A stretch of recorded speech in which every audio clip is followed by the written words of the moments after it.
Alrighty guys, in today's video of FlexiSTARTER, we're going to begin looking at the Advanced tab and a few of the options under that. But before that, let's have a quick intro first.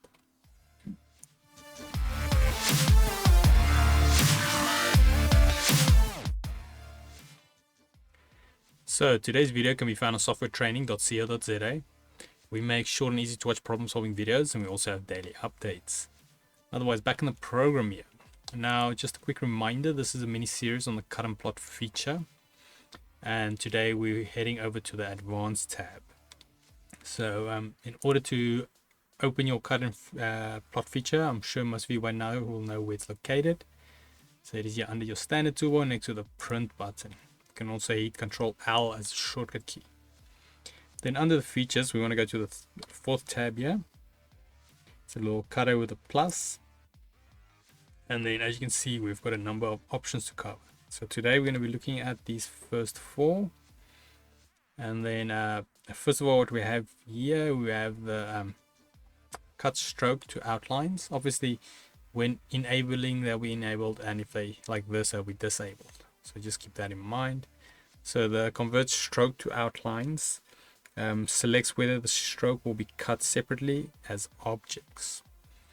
Then the next one we have here is plot dimensions and tables, or sorry, labels.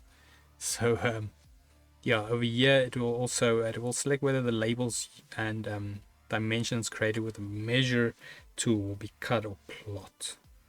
Then we've got the Auto-weld.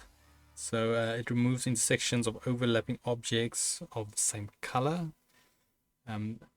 This one is actually sometimes nice to leave on, but with most of these advanced settings, as the name says it, they're quite advanced.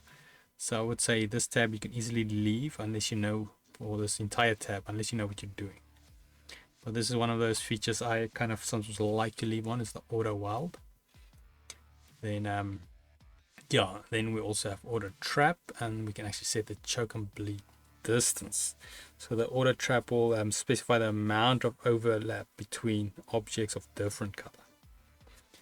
So, but like I said, by default these ones are pretty good. Otherwise, that is it on today's features. Tomorrow we perhaps, or should I say the next video, or perhaps look at the next two, or maybe we can add one or two if we have time. Otherwise, we head here to softwaretraining.co.za. You guys will notice we've got a variety of different softwares we do cover, and also you can isolate your search on the top right. If you do not, however, find what you're looking for, just go here, request a training video, then we will make that video for you. But otherwise, thanks guys for watching, and cheers.